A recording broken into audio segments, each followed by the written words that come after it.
আছোহি বৰ্তমান অগ্নিনাভ শিৱ মন্দিৰ ডিগবৈৰ পৰা আমি 5টামান বজাতে ওলালোঁ ইয়াত 8:30 বজাত পাই পুৰা লাইন চাইন পাতি এতিয়া আমাৰ হৈ গ'ল বহুতৰ বাকী আছে প্ৰায় 4টা মানে বাজিবলৈ হ'লেও আজি ভক্তসকলৰ ইমানেই সমাগম মানে বহুত ভিৰ এইপিনে চব পাছফালে পৰা চাকি দৌম আপোনালোকক দেখাম বাৰু মই সম্পূৰ্ণ ভিডিঅ' কৰি ৰাখিছোঁ আৰু এইফালে আমাৰ মা কৈ দিয়ক কেনেকুৱা লাগিলে আজি ভাল লাগিলে বেমাৰ ভাল হ'বলৈ আহিছোঁ এতিয়া কি হয় নাজানো ভাল হ'ব বুলি বিশ্বাস কৰিছোঁ আৰু বহুত দূৰ দূৰণিৰ পৰা আহে ভক্তসকল আমি বহুত দিনৰ পৰা আশা কৰি আছিলোঁ আহিম বুলি আৰু আজি অৱশেষত সেইটো দিন পালেহি আহিলোঁ চাকি বন্তি জ্বলালোঁ আৰু এইফালে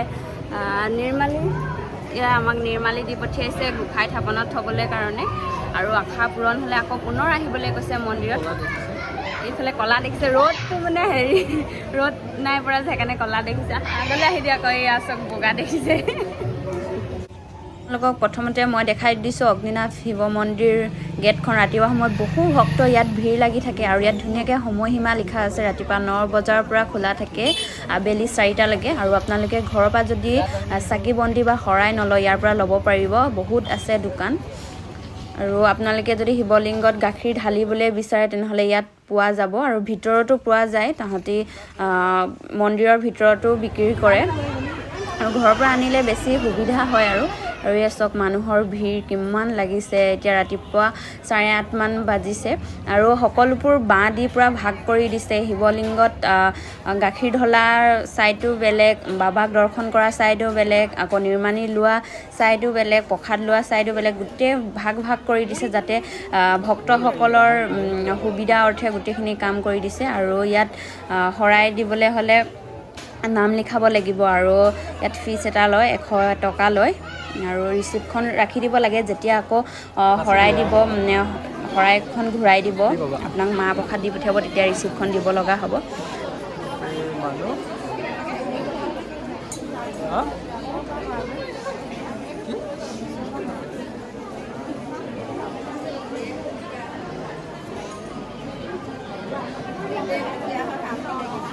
এইফালে বন্তি প্ৰজ্বলনৰ বাবে ব্যৱস্থা কৰি দিয়া আছে ধুনীয়াকৈ ষ্টেণ্ড আপোনালোকে প্ৰথমতে তাত ভৰি ধুবলৈ জেগা আছে ভৰি ধুই চাকিগছ জ্বলাই শৰাইখন আগবঢ়াই দি তাৰপিছতহে আপোনালোকে নিৰ্মালী বা প্ৰসাদ ল'ব পাৰিব নহবা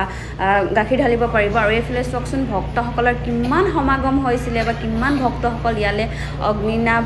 শিৱ মন্দিৰলৈ আহিছে তাৰে এয়া চাওক প্ৰমাণ কিমান মানে টিলিঙা মন্দিৰ নিচিনা দম হৈ গৈছে চাকি আৰু এইফালে আমি শৰাই আগবঢ়াইছিলোঁ এখন তিনিখন শৰাই আগবঢ়াইছিলোঁ যিহেতু বৌহঁতৰ মা আৰু আমাৰ তাৰে ৰিচিপ্ট লৈ লৈছোঁ আৰু এতিয়া লাইন হৈছোঁ চব কিমান দীঘল লাইন বাপৰে আৰু পৰাপক্ষত আপোনালোকে ৰাতিপুৱা কিবা এটা খাই যাব গোটেই দিন হ'বই সেইটো কাৰণে মূৰ চুৰ ঘূৰাবও পাৰে নাখাই থাকিব পাৰিলে ভালেই কিন্তু মানে খাই ল'লে ভাল হ'ব যিমান ভিৰ হয় তাতে গৰমো আজি বহুত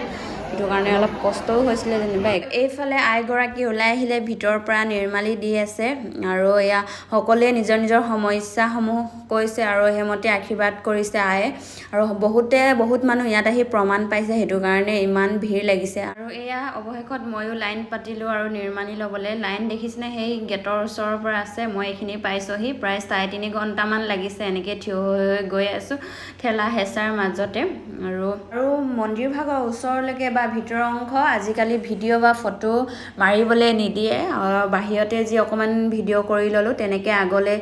নিদিয়ে য'ত শিৱলিংগত গাখীৰ ঢলা হয় সেইখিনি ঠাইত বা বাবাক দৰ্শন কৰা ঠাইত সেইখিনিত ক'তো ভিডিঅ' ফটো মাৰিবলৈ নিদিয়ে আৰু এইখিনি সেইকাৰণে মই বাহিৰৰ পৰা অকণমান ভিডিঅ' কৰিলোঁ যোনসকলে নাই অহা অগ্নিনাভ শিৱ মন্দিৰ বাহিৰৰ দৃশ্য এয়া দেখাই দিলোঁ আপোনালোকেতো বহুতে লাইভ চাই আৰু আপোনালোকক গেটৰ ওচৰত এইজোপা গছ দেখাইছোঁ ফল লাগি আছে 2টা লাগি আছে কিবা নামটো চিম ফল বুলি কৈছে তাত কোনোবাই কিন্তু হয়নে নহয় নেজানো আপোনালোকে কমেণ্ট কৰি জনাব দেই কোনে চিনি পাইছে আৰু আকৌ মই ওলাই অহা সময়ত আপোনালোকক আকৌ ধুনীয়াকৈ আপোনালোকক গেটখন দেখাই দিছোঁ সময়সীমা দেখাই দিছোঁ সন্ধিয়া এতিয়া 4 বাজিলে আমাৰ সকলোৰে পূজা কৰি হৈ গ'ল এতিয়া আমি ঘৰমুৱা হৈছোঁ এতিয়া পেট পূজাও হ'ব বহুত ভাগৰ লাগিছে মাথা বিষ গৃহা বিষ হৈ গৈছে আৰু ভগৱানে সেইখিনি চকু মেলি চালে হয় আৰু ন মন্দিৰৰ পৰা ওলাই আহি অলপ আগলৈ আমাৰ আহোমৰ ৰজা চাওলুং চুকাফাৰ মূৰ্তি নিৰ্মাণ কৰি থৈ দিয়া আছে ইয়াতে প্ৰায় 75 ফুট ওখ আৰু আপোনালোকক সন্ধিয়াৰ ভিউটো দেখাইছোঁ দেই ইমান ধুনীয়া লাগিছে চাওকচোন এয়া অলপ শ্ল' কৰা ৰখাই দিম নেকি